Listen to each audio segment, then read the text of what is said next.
الرجيم بسم الله الرحمن الرحيم الحمد لله رب العالمين الصلاة والسلام على سيدنا محمد وعلى آله وأصحابه أجمعين اللهم رب اشرح لي صدري ويسر لي أمري واحلل عقدة من لساني يفقهوا قولي اللهم رب يسر ولا تعسر رب زدنا علما وحلما وحفظا وعقلا وأدبا كاملا رب تمم بالخير والسعادة برحمتك يا أرحم الراحمين.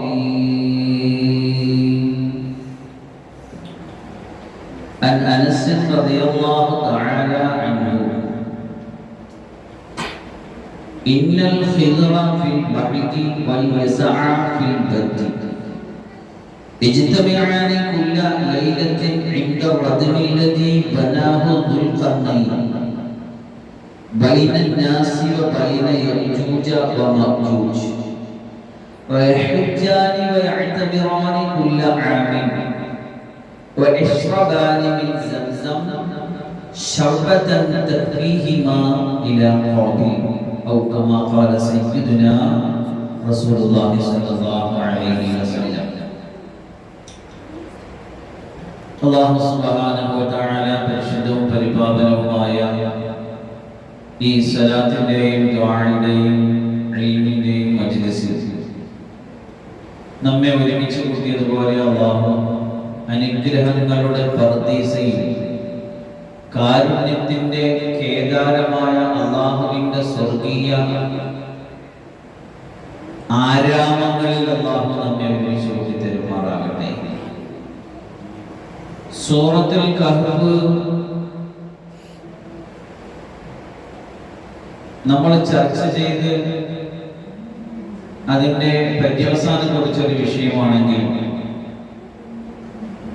ഒരു ദിവസത്തെ ക്ലാസ് നമുക്ക് കൃത്യമായിട്ട് റെക്കോർഡ് ചെയ്ത് അപ്ലോഡ് ചെയ്യാൻ കഴിയാത്തതിന്റെ പേരിൽ നമുക്ക് മിസ്സായി പോയൊരു വിഷയം നമ്മൾ പറഞ്ഞത് അപ്ലോഡ് ചെയ്യാൻ മിസ്സായി പോയൊരു വിഷയം ഒന്നുകൂടി നമ്മൾ സംസാരിക്കുകയാണ്.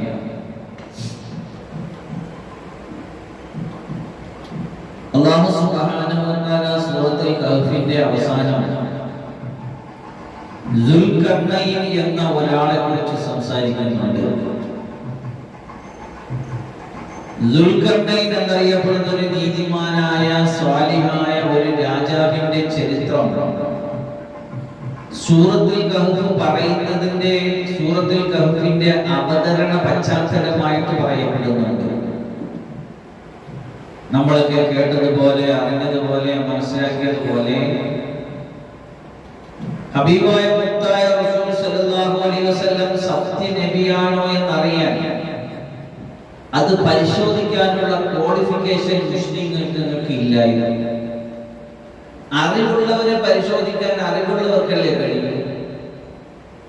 അറിവുള്ളവരെ പരിശോധിക്കാൻ അറിവില്ലാത്തവർക്ക് എവിടെ നിന്ന് അറിവ് കിട്ടാൻ? അങ്ങനെ അറിവുള്ളവരെ സമീപിച്ചിട്ട് 3 ക്വസ്റ്റ്യൻ ഉണ്ടാക്കി. ജൂതന്മാരുടെ അടുക്കൽ പോയി ആദരവായ റസൂലുള്ളാഹി സ്വല്ലല്ലാഹു അലൈഹി വസല്ലമയുടെ പേരും നാളും കുടുംബവും ഗോത്രവും ഒക്കെ പറഞ്ഞപ്പോൾ അവര് പറഞ്ഞു കൊടുത്തു, ഞങ്ങളൊരു ഐഡിയ പറഞ്ഞു തരാം, ഞങ്ങൾ കുറച്ച് അറിവ് പറഞ്ഞു തരാം, അത് നിങ്ങൾ നബിയെടുത്ത് പോയി ചോദിക്കും. ആ നബി അതിന് കൃത്യമായിട്ട് മറുപടി തന്നാൽ അത് നിങ്ങളിലേക്ക് അവതീർണമായ കൃത്യമായ ഒരു പ്രവാചകൻ തന്നെയാണ്. അതിന് മറുപടി തന്നില്ലെങ്കിൽ അദ്ദേഹത്തിന്റെ വിഷയത്തിൽ നിങ്ങൾക്ക് അനുയോജ്യമായ തീരുമാനം നിങ്ങൾ എടുത്തോളി. അതില് ജൂതന്മാര് പറഞ്ഞു കൊടുത്ത 3 ക്വസ്റ്റ്യൻ.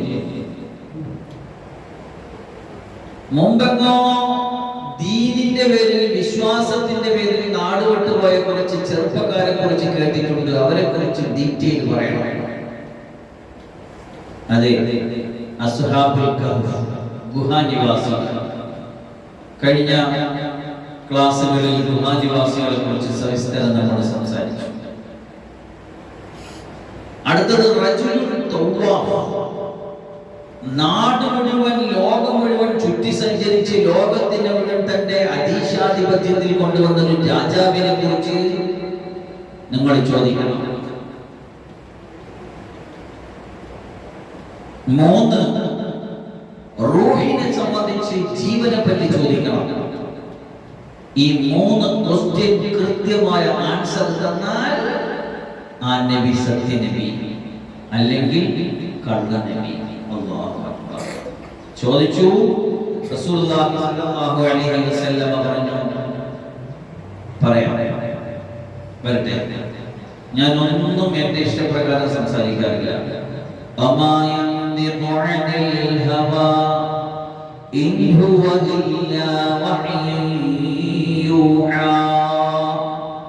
അല്ലാഹുവിന്റെ ഭാഗത്തു നിന്നുള്ള വഴിയില്ലാതെ, നിർദ്ദേശമില്ലാതെ, ദിവ്യബോധനമില്ലാതെ ഒന്നും നബി പറയാറില്ല. നാളെ പറയാന്ന് പറഞ്ഞു. പക്ഷേ നാളെയും മറ്റന്നാളും തുടങ്ങി 15 ദിവസത്തോളം വഴി വന്നില്ല. അപ്പോഴാണ് എല്ലാവരും കളിയാക്കി തുടങ്ങി. ചോദ്യം വന്നപ്പോ, ക്വസ്റ്റ്യൻ വന്നപ്പോ ആള് പരിങ്ങിയല്ല. നബിക്കും വിഷമമായി. നബി ഇങ്ങനെ വിഷമത്തോടെ ഇങ്ങനെ നോക്കും അത്രേ ആകാശത്തേക്ക്. എന്തേ വഴി വരാത്തത്, എന്തേ വഴി വരാത്തത്. 15 ദിവസം കഴിഞ്ഞപ്പോൾ അല്ലാഹു സുബ്ഹാനഹു വ തആല 70,000 മലക്കിന്റെ അകമ്പടിയോടെ വിശുദ്ധമായ സൂറത്തുൽ കഹ്ഫിന്റെ ആദ്യം മുതൽ അവസാനം വരെ മുഴുവൻ ആയത്തുകളും ഒരൊറ്റ സ്റ്റെപ്പായിട്ട് റസൂലുള്ളാഹി സ്വല്ലല്ലാഹു അലൈഹി വസല്ലമയ്ക്ക് അവതരിപ്പിച്ചു കൊടുത്തു. അതിന്റെ അകത്ത് കഹ്ഫ് നിവാസികളെ സംബന്ധിച്ച്, ഗുഹാനിവാസികളെ സംബന്ധിച്ച് സവിസ്തരമായിട്ട് പ്രതിപാദിച്ചു കൊടുത്തു. ദുൽഖർനൈനെ സംബന്ധിച്ചും പറഞ്ഞു കൊടുത്തു. പക്ഷെ റൂഹിനെ സംബന്ധിച്ച് കഹ്ഫിൽ പറഞ്ഞില്ല. തൊട്ടടുത്ത സൂറത്ത് ഇസ്റാ, യസ്അലൂനക അനിർ റൂഹ് ഖുൽ റൂഹു മിൻ അംരി റബ്ബി. അവർ റൂഹിനെ സംബന്ധിച്ച് ചോദിക്കുമ്പോ റൂഹിന്റെ കാര്യമാണ്. റൂഹ് അങ്ങനെ വെളിപ്പെടുത്താൻ പറ്റുന്ന രഹസ്യമല്ല. ഓരോരോ മനുഷ്യനെ ചലിപ്പിച്ചു കൊണ്ടിരിക്കുന്ന അത്ഭുതമാകുന്ന ആത്മാവിനെ കുറിച്ച്, അത് അല്ലാഹുവിന്റെ ആത്മാവിൽ നിന്നെടുത്ത് ഊതിയാണ്. കൊട്ടിയാൽ ഓടിയാൽ ശബ്ദം കേൾക്കുന്ന കളിമണ്ണിൽ നിന്ന് ഭൂതനായ മനുഷ്യനെ ജീവസുദ്ധതാക്കുന്ന ജീവനെ പറ്റി ചോദിച്ചപ്പോ, ആത്മാവിനെ പറ്റി ചോദിച്ചപ്പോൾ അതിപ്പം വെളിപ്പെടുത്താൻ പറ്റുന്ന രഹസ്യമല്ല. അത് അല്ലാഹു മാത്രം അറിയുന്ന അത്ഭുതങ്ങളിൽ, രഹസ്യങ്ങളിൽ ഒന്നാണെന്ന് പറഞ്ഞ് മാത്രം വെച്ച് അങ്ങനെ 3 ക്വസ്റ്റ്യനും അവർക്ക് ആൻസർ കൊടുത്തു. അതിൽപ്പെട്ട ഒരു ആൻസറാണ്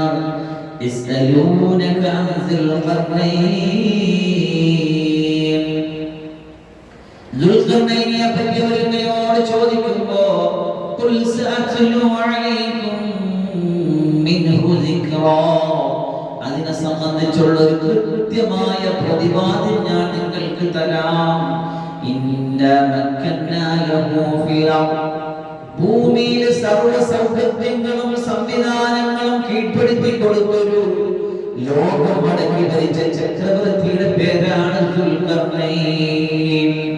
വആതൈനാഹു മിൻ കുല്ലി ശൈഇൻ സബബാ, ലോകത്തിന്റെ എല്ലാ അസ്ബാബുകളും, ലോകത്തിന്റെ എല്ലാ കഴിവുകളും, ലോകത്തിന്റെ എല്ലാ സൗകര്യങ്ങളും, യന്ത്ര സാമഗ്രികളുമെല്ലാം ഏതെങ്കിലും ഒരു രാജാവിന് അല്ലാഹു കീഴ്പ്പെടുത്തി കൊടുത്തിട്ടുണ്ടെങ്കിൽ അത് ദുൽഖർനൈൻ എന്ന മനുഷ്യനെ മാത്രമാണ്. ഫഅത്ബഅ സബബാ, സബബായ സബബ് മുഴുവൻ, മുസബ്ബിബുൽ അസ്ബാബായ, പ്രപഞ്ചത്തിന്റെ ഏതൊരു കാര്യവും കൃത്യമായിട്ട് കാര്യകാരണം സഹിതം നടത്തിക്കൊണ്ടിരിക്കുന്ന മുസബ്ബിബുൽ അസ്ബാബായ അല്ലാഹ്, ബദരീങ്ങൾക്ക് ബദറിനെ വിജയിപ്പിക്കുവാൻ അല്ലാഹു പൊട്ടിപ്പൊളിഞ്ഞ വാളിനെ സബബാക്കിയെങ്കിൽ അതിനെ പൊട്ടിപ്പൊളിഞ്ഞ വാളുകളും ബലഹീനമായ മനുഷ്യന്മാർ കുതിരകളെയും ഒട്ടകത്തിനെയും ഒക്കെ സബബാക്കി മുന്നിൽ നിർത്തുകയും അതിന്റെ പിന്നിൽ ബേക്കൽ തലയൊക്കെട്ടുള്ള മലക്കുകളെ ആകാശത്ത് നിറക്കി അല്ലാഹു വിജയിപ്പിച്ചു കൊടുത്തിട്ടുണ്ടെങ്കിൽ ചരിത്രം അന്ന് മുതൽ ഇന്ന് വരെ സംസാരിക്കുന്ന ഇസ്ലാമികമായ ചരിത്ര വിജയത്തിന്റെയും പിന്നിൽ അസ്ബാബുകളെ മുന്നിൽ നിർത്തിക്കൊണ്ടാണ് അല്ലാഹു വിഷയങ്ങൾ കൈകാര്യം ചെയ്യുന്നത് എങ്കിൽ അല്ലാഹു അസ്ബാബുകളെ കീഴ്പ്പെടുത്തി കൊടുത്ത പ്രപഞ്ചത്തിന്റെ അങ്ങോളം ഇങ്ങോളം സഞ്ചരിച്ചു പോയ ഒരു ചക്രവർത്തിയുടെ പേരാണ് ദുൽഖർനൈൻ. അങ്ങനെ ഒരു സബബിനെ അദ്ദേഹം അനുഗമിച്ചിട്ട് അദ്ദേഹം എങ്ങോട്ട് പോയി? മഗ്രിബ് ശംസിലേക്ക് പോയി, സൂര്യൻ അസ്തമിക്കുന്ന ഭാഗത്തേക്ക്. എന്ന് പറഞ്ഞാൽ മനുഷ്യവാസ മേഖലയുടെ അങ്ങേയറ്റം, ഇനി അതിനപ്പുറം മനുഷ്യവാസമില്ല. അങ്ങനെ അദ്ദേഹം മഗ്രിബ് ശംസിൽ ചെന്നപ്പോൾ ചെളിവെള്ളത്തിലേക്ക് സൂര്യൻ ഇങ്ങനെ അസ്തമിക്കുന്നത് പോലെ അനുഭവപ്പെട്ടു. അവിടെ ഒരു സമൂഹത്തിനെ കണ്ടു. അല്ലാഹു ദുൽഖർനൈൻ എന്ന ആളിനെ വിളിച്ച് പറയുകയാണ്. ദുൽഖർനൈൻ നബിയാണോ വലിയാണോ ആരാണ് എന്ന അഭിപ്രായ വ്യത്യാസം ധാരാളമുണ്ട്. അതിൽ നബിയാണ് എന്ന് അഭിപ്രായപ്പെടുന്നവരുണ്ട്, അതല്ല വലിയാണ് എന്ന് അഭിപ്രായപ്പെടുന്നവരുണ്ട്. അല്ലൊരു നീതിമാനായ രാജാവ് മാത്രമാണ്, അല്ല സ്വാലിഹായ ഒരു ദാസൻ മാത്രമാണ് എന്നൊക്കെ അഭിപ്രായമുണ്ട്. അപ്പൊ അല്ലാഹു സുബ്ഹാനഹു ഒരു അടിമയെ നേരിട്ട് അഭിസംബോധന ചെയ്യണമെങ്കിൽ അത് നബി ആയിരിക്കണമല്ലോ എന്ന അഭിപ്രായം പറയുന്നുണ്ട്. അവിടെ അഭിപ്രായത്തിന് ശക്തി പകരുന്ന പോയിന്റാണ് ഇവിടെ കാണുന്നത്. ദുൽഖർനൈനിയെ ഇമ്മാൻ തുഅസിബ വ ഇമ്മാൻ തത്തഖിദ ഫീഹി ഹുസ്ന, അവരുടെ വിഷയത്തിൽ അങ്ങേക്ക് ഓപ്ഷൻ തന്നിരിക്കുകയാണ്. വേണമെങ്കിൽ അവരെ ശിക്ഷിക്കാം, വേണമെങ്കിൽ അവരെ വഴിക്ക് വിടാം. ദുൽഖർനൈൻ എന്നൊരു രാജാവിന് ഒരു മനുഷ്യൻ അല്ലാഹു ഓപ്ഷൻ കൊടുക്കുകയാണ്. നിങ്ങൾക്ക് വേണമെങ്കിൽ അതിന് നല്ല തീരുമാനം എടുക്കാം. അവിടെ ദുൽഖർനൈൻ എന്ന രാജാവ് തീരുമാനമെടുക്കുകയാണ്, അതിക്രമം കാട്ടിയവനെ ഞാൻ ശിക്ഷിക്കും. പിന്നെ അവന്റെ വകിലേക്ക് അവൻ മടക്കപ്പെടും. അവൻ ശക്തമായ അനുയോജ്യമായ ശിക്ഷ അവിടെ കൊടുക്കും.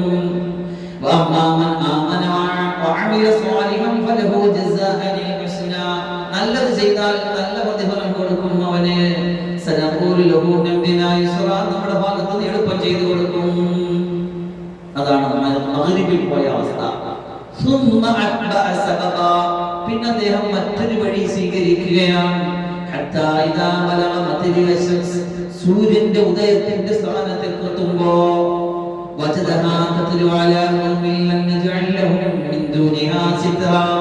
സൂര്യനല്ലാത്ത മറയില്ലാതെ, സൂര്യനില്ലാത്ത ഊതുമയില്ലാതെ സൂര്യനാണ് അവരെ മറയ്ക്കുന്നത്.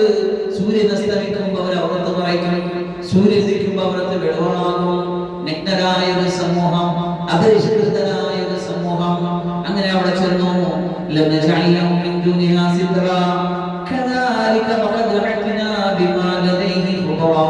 എല്ലാ വിവരങ്ങളും അദ്ദേഹത്തിന്, സർവ്വലോകത്തെയും ചുറ്റിപ്പറ്റിയുള്ള വിവരങ്ങൾ അദ്ദേഹത്തിന് നാം കൊടുത്തു. പിന്നെടുത്തൊരു വഴിയിൽ അദ്ദേഹം സഞ്ചരിച്ചു പോയി. അങ്ങനെ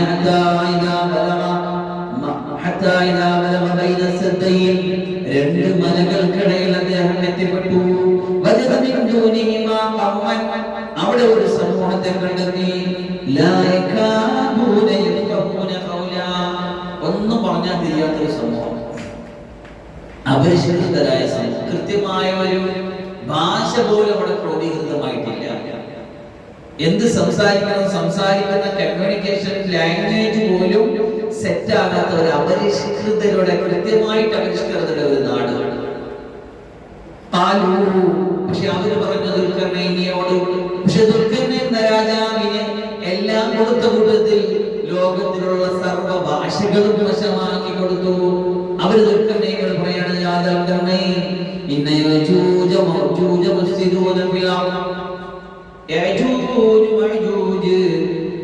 പ്രശ്നങ്ങൾ ഉണ്ടാക്കുന്ന ഭൂമിയിൽ അവർ വന്ന് നമ്മളെ വെള്ളങ്ങളെ കുടിച്ചു കൊണ്ടുപോകുന്നു, അവർ വന്ന് നമ്മളെ മൃഗങ്ങളെ തിന്നുകൊണ്ടു പോകുന്നു എന്നാണ് പ്രശ്നങ്ങൾ പറഞ്ഞു. ഞങ്ങൾ ഒരു പിരിവെടുത്തത് കേട്ടോ വേണ്ടി സദ്ദാ അത് എഴുതി അദാ തജഅല ബൈനനാ വബൈനഹും സദ്ദാ ഞങ്ങളെയും അവരുടെയും ഇടയിൽ ഒരു മറയുണ്ടാക്കി തരാൻ ഒരു പിരിവെടുത്ത് ഞങ്ങൾ നിങ്ങൾക്ക് തരട്ടോ എന്ന് ചോദിച്ചു. സുൽഖർനൈൻ എന്ന രാജാവ് അവർക്ക് മറുപടി കൊടുത്തു, മാ മക്കന്നീ ഫീഹി റബ്ബി, എന്റെ റബ്ബ് എനിക്ക് തന്ന സൗകര്യങ്ങൾ, എന്റെ റബ്ബ് എനിക്ക് അനുഗ്രഹിച്ചു തന്ന സംവിധാനങ്ങൾ ഖൈറുൻ, അതാണ് എനിക്ക് ഉത്തമം. അതുകൊണ്ട് ഫഅീനൂനി, നിങ്ങൾ എന്നെ ഹെൽപ്പ് ചെയ്യുക, ബിഖുവത്തിൻ, നിങ്ങൾ മാൻ പവർ കൊണ്ട്, നിങ്ങൾക്ക് നൽകിയ ശാരീരികമായ ശേഷി കൊണ്ട്, ശക്തി കൊണ്ട് നിങ്ങൾ എനിക്ക് സഹായം ചെയ്യുക. അജൽ ബൈനകും വബൈനഹും റദ്മാ, യജൂജ് മജൂജ് എന്നറിയപ്പെടുന്ന വലിയ നാശകാരികൾ. കഴിഞ്ഞ ക്ലാസ്സിൽ നമ്മൾ അതിനെക്കുറിച്ച് സംസാരിച്ചു. നാളെ ഖിയാമത്ത് നാൾ വരുമ്പോ നമ്മൾ കാണാതെ പഠിച്ചു വെച്ചിരിക്കുന്ന 10 വലിയ അടയാളങ്ങളിൽ പെട്ടൊരു വലിയ അടയാളമാണ് യജൂജ് മജൂജ് പുറപ്പെടൽ. ഇങ്ങനെ മലകളിൽ നിന്ന് ഇങ്ങനെ മലവെള്ളപ്പാച്ചിൽ പോലെ വന്നു മറിയുന്ന ശക്തമായ ഒരു സമൂഹമാണ് അവര്. ഹസ്രത്ത് ഈസാ നബി ഹയാത്തിലുള്ള കാലം ഈസാ നബിയുടെ കീഴിൽ ദജ്ജാലിനെ കൊന്നിട്ട് ഇങ്ങനെ എന്നും പറഞ്ഞ് ഇങ്ങനെ ചുറ്റു നോക്കി നിൽക്കുമ്പോ ഈ സമൂഹത്തിന് ഈ ദുൽഖർനൈൻ എന്ന രാജാവ് പണിഞ്ഞു വെച്ച മല പൊളിച്ചിട്ട് എല്ലാ ദിവസവും പരന്നുകൊണ്ടിരിക്കുകയാ. ഒരിക്കൽ റസൂലുള്ളാഹി സഹാബത്തിനെ അഭിസംബോധന ചെയ്തുകൊണ്ട് പറഞ്ഞു, ആ ദുൽഖർനൈൻ എന്ന സമൂഹം അവർ ഇത്ര ഹോളുണ്ടാക്കിയിരിക്കുന്നു, അവരുടെ ഇടയ്ക്കുണ്ടാക്കി വെച്ച സദ്ദിൽ റദ്മിൽ, അവർക്കിടയ്ക്ക് വെച്ച തടയിണയിൽ ഇത്ര ഹോളുണ്ടാക്കിയിരിക്കുന്നു. ഇനി ഖിയാമത്ത് നാൾ ഇത്രേ സമയമുള്ളൂ, ആ മതിലങ്ങ് പൊട്ടിപ്പിളർന്നാൽ ഈ ശല്യം ഇങ്ങനെ പുറത്തേക്ക് വരും. എങ്ങനെ വരും? അതെങ്ങനെ അവിടെ നിന്ന് ഇങ്ങനെ ഓടി വരും? അങ്ങനെയല്ല, നമ്മുടെ എല്ലാ ഭാഗത്തു നിന്നും ഇങ്ങനെ വാർത്തലക്കുന്ന തിരമാലകളെ പോലെ വന്ന് ഇങ്ങനെ ശക്തമായിട്ട് വന്നുകൂടും. ഒരു വല്ലാത്ത സമൂഹമാണത്. ഈസാ നബിക്ക് പോലും അതിനെ പ്രതിരോധിക്കാൻ കഴിയില്ല. പിന്നെ എന്ത് വേണം? പിന്നെ ആകാശത്തേക്ക് നോക്കല് തന്നെ, പടച്ച റബ്ബിന്റെ സഹായം അഭ്യർത്ഥിക്കല് തന്നെ. അവിടെ നിന്ന് നിർദ്ദേശങ്ങൾ വരും, എങ്ങനെ കൈകാര്യം ചെയ്യണം. അതൊക്കെ യജൂജ് മജൂജ് എന്ന വിഷയം കൃത്യമായിട്ട് നമ്മുടെ ക്ലാസ്സിൽ അപ്ലോഡ് ചെയ്തിട്ടുള്ളത് നോക്കുക. അങ്ങനെ യജൂജ് മജൂജ് പ്രശ്നക്കാരാ, ഞങ്ങളുടെയും ഇടയിൽ ഒരു സദ്ദുണ്ടാക്കാൻ, തടയിട ഉണ്ടാക്കാൻ ഒരു പിരിവെടുത്തിട്ടൊന്നും വേണ്ട, നിങ്ങൾ മാൻപവർ കൊണ്ട് എന്റെ കൂടെ നിന്നാ മതി, സഹായിച്ചാൽ മതി. എന്നിട്ട് പറഞ്ഞു, വബൈനഹും റദ്മാ അതുനീസ് ബറൽ ഹദീദ്, നിങ്ങൾ ചെമ്പ് ഉരുക്ക് കൊണ്ടുപോയി, ഉരുക്ക് ചെമ്പ് നിങ്ങൾ ഇരുമ്പ് ചെമ്പ് നിങ്ങൾ കൊണ്ടുവരും. അങ്ങനെ ശക്തമായ ഇരുമ്പ് കട്ടകളെ ഇങ്ങനെ വെച്ച് വെച്ച് 2 സമതലങ്ങൾക്കിടയിൽ ഇങ്ങനെ തടയണ പൊക്കി കെട്ടിയിട്ട് ദുൽഖർനൈൻ എന്നുള്ളവർ എന്ന മഹാനുഭാവൻ ആ സമൂഹത്തോട് പറഞ്ഞു, നിങ്ങൾ ഊതു. അങ്ങനെ ഊതി ശക്തമായ തീഗോളമായിട്ട് അത് മാറിയപ്പോ നിങ്ങൾ ചെമ്പ് കൊണ്ടുവരി, ഞാൻ അതിന്റെ മേലെ ഇങ്ങനെ ഉരുക്കി ഒഴിക്കാം. അങ്ങനെ ഉരുക്കി ഒഴിച്ച് ശക്തമായ ഇരുമ്പും ചെമ്പും ചേർന്നത് തടയണ കെട്ടിയവർക്കിടയിൽ ഇനി അവർക്ക് കഴിയില്ല അതിന്റെ മുകളിൽ കൂടി ചാടി വരാൻ, തുളയിടാനും കഴിയില്ല. ഇതെന്റെ റബ്ബിന്റെ കാരുണ്യമാണ്.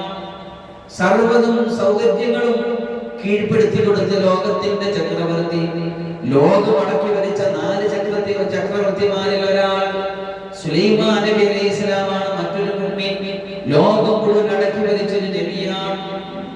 മറ്റു 2 പേര് കാഫിറുകളാണ്, നമ്രൂദും മുഹ്തനസറും. അങ്ങനെ ലോകം അടക്കി ഭരിച്ച ചക്രവർത്തി ശക്തമായ യജൂജ് മജൂജിനെ തടയണ കെട്ടിയിട്ട് പറയാണ്, എന്റെ റബ്ബിന്റെ കാരുണ്യത്തിന്റെ ഭാഗമായിട്ടാണ് ഞാൻ ഇത് ചെയ്തത്.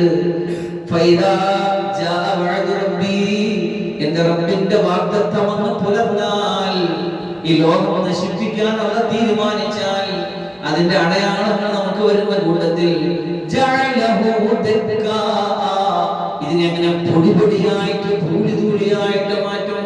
വകാന വഅദു റബ്ബി ഹഖ്ഖാ, എന്റെ റബ്ബിന്റെ വാഗ്ദാനം സത്യമാണ്, അത് സത്യമായി പുലരാനുള്ളതാണ്.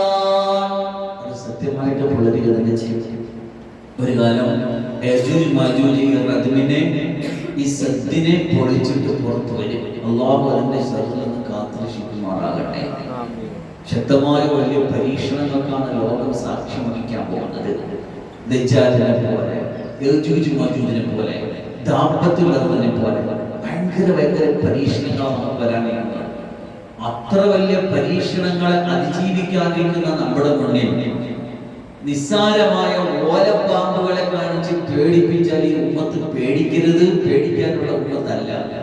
വലിയ വലിയ പരീക്ഷണങ്ങളെ അതിജീവിച്ചിട്ടാണ് ഉമ്മത്ത് ചരിത്രങ്ങളെ കീഴടക്കി മുന്നോട്ട് വന്നത്. വലിയ വലിയ അത്ഭുതങ്ങളെ കണ്ടിട്ടുണ്ട്. ഫിർഔനെ, ഹാമാനെ, നമ്രൂദിനെ, അങ്ങനെ എത്ര വലുതിനെ, അങ്ങനെ അതൊക്കെ കണ്ടു വന്ന ഉമ്മത്തിന്റെ മുന്നിൽ നിസ്സാരമായ എന്തെങ്കിലും കാട്ടിയിട്ട് അതിനെ അങ്ങനെ ചെയ്തു കളയും, ഇങ്ങനെ ചെയ്തു കളയും, നിങ്ങളുടെ പൗരത്വത്തുകളെ, നിങ്ങളുടെ വഖഫൊക്കെ നമ്മൾ പിടിച്ചുറയ്ക്കും, അങ്ങനെ ഇങ്ങനെ എന്ന് പറഞ്ഞാൽ നമുക്ക് പേടി വരില്ല. കാരണം ഇതിനേക്കാൾ വലുത് വരാണ്ടിരിക്കുന്ന ബാങ്കിൽ നിസ്സാര ഇതൊന്നും ആവില്ല, ഇതൊന്നും ആക്കാൻ പറ്റൂല. ചിന്തിച്ചു നോക്കണം. അല്ലാഹു പ്രപഞ്ചത്തിൽ ഇറക്കിവിട്ട ദുൽഖർനൈൻ എന്നൊരു രാജാവിന്റെ മുന്നിൽ ലോകത്തിലുള്ള സർവ്വതും കീഴ്പ്പെടുത്തി പടക്കൊടുത്ത ഉടയതമ്പുരാനുകളിൽ ഇരിപ്പുണ്ട്. ലോകത്ത് മുഴുവൻ ഇങ്ങനെ നിറഞ്ഞു കവിഞ്ഞ് തിങ്ങിമറിയുന്ന യമൂജ് ബഅദുഹും ഫീ ബഅദ്. വിശേഷം പറയുന്ന ആയത്തുകൾ പറയുന്നുണ്ട്, ഒന്നൊന്നിനു മീതായി തിങ്ങിമറിയുന്ന യജൂജ് മഅജൂജ് എന്ന വിപത്തിനെ ലോകത്തിലുള്ള ഏത് സംവിധാനം കൊണ്ടുവച്ചാലും കീഴ്പ്പെടുത്താനോ അതിനെ പിന്നെ നശിപ്പിച്ചു കളയാനോ കഴിയാത്ത തരത്തിൽ മനുഷ്യന്റെ ബുദ്ധികളെ, അസ്ബാബുകളെ, സൗകര്യങ്ങളെ, സംവിധാനങ്ങളെ എല്ലാം നിഷ്പ്രഭമാക്കി കളയുന്ന ഈ സൈസ് സാധനങ്ങൾ വരാനിരിക്കുന്നുണ്ട്. അതൊക്കെ വന്നാൽ പിന്നെ മേപ്പോട്ട് നോക്കില്ലേ വകുപ്പുള്ളൂ. എന്തെല്ലാം സംവിധാനങ്ങൾ മനുഷ്യന്റെ കയ്യിലുണ്ട്, എത്ര വലിയ സെറ്റപ്പുകൾ മനുഷ്യന്റെ കയ്യിലുണ്ട്. ഒരു രക്ഷയില്ല ആർക്കും പോലും. ഈസാ നബി എന്ന റൂഹുല്ലാഹി ഈസാ അലൈഹിസ്സലാമിന് പോലും ഉമ്മത്തുമായിട്ട് ദജ്ജാലിന്റെ വകവരുത്തിയിട്ട് നിൽക്കുമ്പോൾ ഈ സാധനം വരുന്നത് എന്താ ചെയ്യാ? ഒരു രക്ഷയില്ല മേപ്പോട്ട് നോക്കാൻ. അപ്പൊ പറയും, ഒരു മലയുടെ മുകളിലേക്ക് നിങ്ങൾ ഓടിക്കയറിക്കൊള്ളേ. അങ്ങനെ ഒരു മലയുടെ മുകളിലേക്ക് അവർ ഓടിക്കയറും.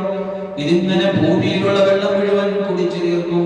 ഒരു സമുദ്രത്തിനടുത്തിലൂടെ, ഒരു നദിക്കരയിലൂടെ പാസ് ചെയ്തു പോകും ഒരു സമൂഹം. അതിന്റെ ഒരു ടീം അങ്ങ് പാസ് ചെയ്ത് കഴിയുമ്പോ അവരിങ്ങനെ കുടിച്ചു തുടങ്ങിയാൽ ആ ടീം, ആ ബാച്ച് പാസ് ചെയ്യുമ്പോ വെള്ളം തീർന്നു പോകും.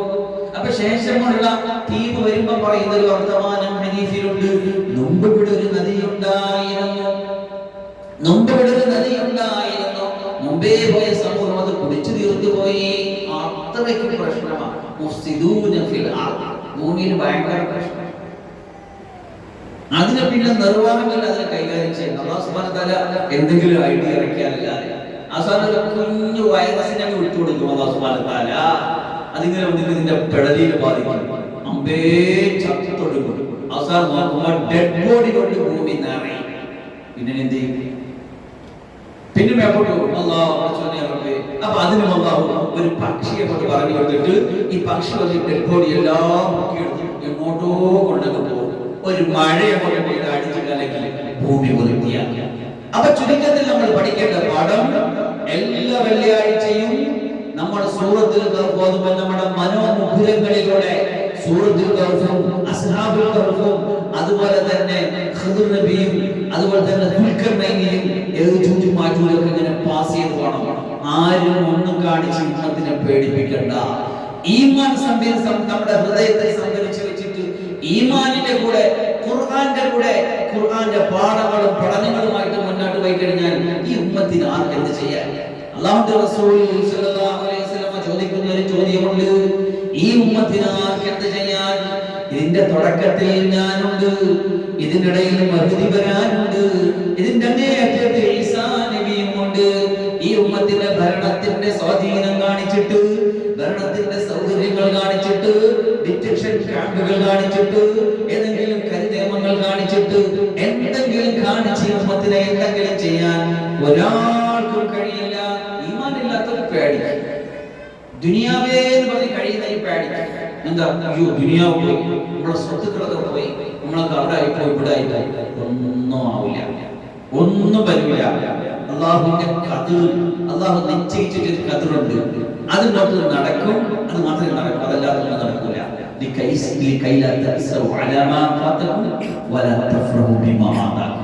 ആരും വന്നിട്ടും കാര്യമില്ല, മുടി വന്നിട്ടും കാര്യമില്ല, ട്രംപ് വന്നിട്ടും കാര്യമില്ല, ആരും വന്നിട്ടും കാര്യമില്ല. അള്ളാഹുവിന്റെ പ്രപഞ്ചത്തിൽ അള്ളാഹു മുസദ്ദിഖുൽ അസ്ബാബായ റബ്ബ് ഒന്ന് നിശ്ചയിച്ചിട്ടുണ്ട്. ആ ഒരു രൂപത്തിൽ കാര്യങ്ങൾ മുന്നോട്ട് പോകും, സമാധാനപ്പെടുക. അവിടെയാണ് സൂറത്തുൽ കഹ്ഫിന്റെ പ്രസക്തി. സൂറത്തുൽ കഹ്ഫ് അതിജീവനത്തിന്റെ പ്രകാശനാളമാണ്. അപ്പൊ ആ പ്രകാശനാളം നമ്മുടെ ഹൃദയത്തിലേക്ക് തറയ്ക്കാനാണ് എല്ലാ വെള്ളിയാഴ്ചയും മുടങ്ങാതെ ഓതണമെന്ന് പറയുന്നത്. എല്ലാ വെള്ളിയാഴ്ചയും ഓതുന്നത് ഹൃദയത്തിലേക്ക് ഒരു വെളിച്ചം കൊണ്ടുവരും. ഈ വെളിച്ചം എത്ര നാൾ നിൽക്കും?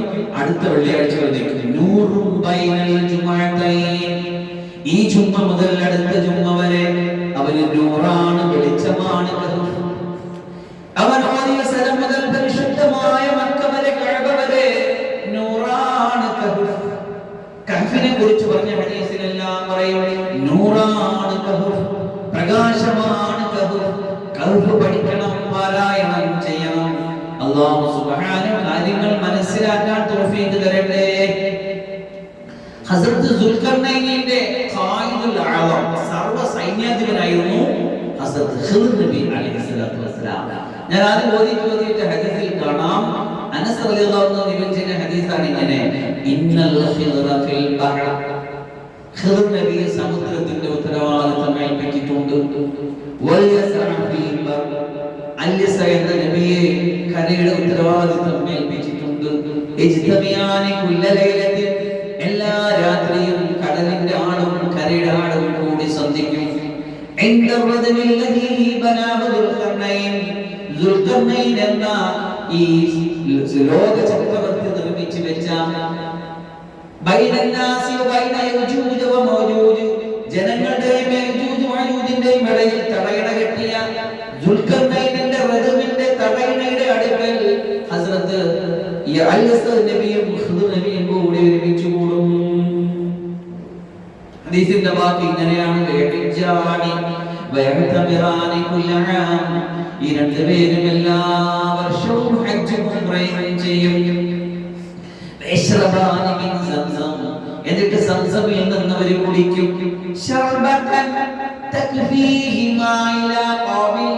അടുത്ത ഒരു വർഷം വരെ വേണ്ടുന്ന ഊർജമെല്ലാം ഈ സംസം വെള്ളത്തിൽ നിന്ന് അവർ സംഭരിച്ചു വെക്കും. എത്ര വലിയ അത്ഭുതങ്ങളാണ് നമ്മുടെ പിന്നിൽ നടക്കുന്നത്! ഈ പ്രപഞ്ചം എത്ര വലിയ അത്ഭുതങ്ങളുടെ പ്രതിഭാസങ്ങളുടെ കലവറയാണെന്നറിയാം. നമ്മളുടെ കണ്ണുകൊണ്ട് കാണാൻ പറ്റാത്ത എത്രയോ, ഗോചരീഭവിക്കാത്ത എത്രയോ അത്ഭുതങ്ങളുടെ കലവറകളും രഹസ്യങ്ങളും നമ്മുടെ ചുറ്റും നടക്കുന്നു. ഇതൊന്നും നമ്മൾ അറിയുന്നില്ല. ഇതൊക്കെ അറിയണേ മുഅ്മിനീങ്ങളെ എന്നാണ് കർഫ് നമ്മളോട് പറയുന്നത്. ഖിദ്ർ നബി അലൈഹിസ്സലാം ജീവിച്ചിരിപ്പുണ്ട്. അവരെല്ലാ വർഷവും അവിടെ കഅബത്ത് കാണും, ഹജ്ജിന് കാണും. അപ്പൊ ചില പാവപ്പെട്ട മുഅ്മിനീങ്ങൾ ഇങ്ങനെ കൈപിടിച്ച് മുസാഫ ചെയ്യുമ്പോ അവിടെ കൈയിന്റെ അകത്ത് ഒരു എല്ല് കാണൂല. ഖിദ്ർ നബി അലൈഹിസ്സലാമിന്റെ അടയാളമായിട്ട് മഹാന്മാർ പറയുക. അപ്പൊ അങ്ങനെ ഖിദ്ർ നബി അലൈഹിസ്സലാമിനെ പരിചയപ്പെടുത്തുന്നു, അങ്ങനെ ദുൽഖർനൈനെ പരിചയപ്പെടുത്തുന്നു. അങ്ങനെ ഇതെല്ലാം നമ്മൾ കണ്ടും കേട്ടും പഠിച്ച് മനസ്സിലാക്കി ഹൃദയത്തിന്റെ അകത്തേക്ക് ഈമാൻ ആവാഹിച്ചെടുത്ത് നമ്മൾ മുന്നോട്ട് നീങ്ങിയാൽ നമുക്ക് എന്താ പേടിക്കാൻ, നമുക്ക് എന്താ വിഷമിക്കാൻ, നമുക്ക് എന്താ പ്രയാസപ്പെടാൻ? ഒന്നുമില്ല. ഈ ഉമ്മത്തിനൊന്നും വരാനില്ല. എന്ത് വന്നാലും ഉമ്മത്തിന് ഖൈറേ ഉള്ളൂ. മുസീബത്ത് വന്നാൽ ഉമ്മത്ത് ക്ഷമിക്കും, പുണ്യം കിട്ടും. അനുഗ്രഹം വന്നാൽ ഉമ്മത്ത് സ്തുതിക്കും, അതിനും പുണ്യം കിട്ടും. അജബല്ലേ ഒരു സത്യവിശ്വാസിയുടെ കാര്യം തന്നെ. എന്ത് വന്നാലും ഖൈറായിട്ടേ പറയുള്ളൂ. അല്ലാഹു സുബ്ഹാനഹു കാര്യങ്ങൾ മനസ്സിലാക്കി അറിയാൻ തൗഫീഖ്. ഖൈറിന്റെ ബർക്കത്തിന്റെ നന്മയുടെ വഴി കാര്യങ്ങൾ കൂടുതൽ അറിയാനും പറയാനും മനസ്സിലാക്കാനും അല്ലാഹു സുബ്ഹാനഹു നമുക്ക് നല്ല തൗഫീഖ് കിട്ടട്ടെ പ്രാർത്ഥിച്ചു ചുരുക്കുകയാണ്. വആഖിറു ദഅവതി അൽഹംദുലില്ലാഹി റബ്ബിൽ ആലമീൻ. അസ്സലാമു അലൈക്കും വറഹ്മത്തുള്ളാഹി വബറകാതുഹു.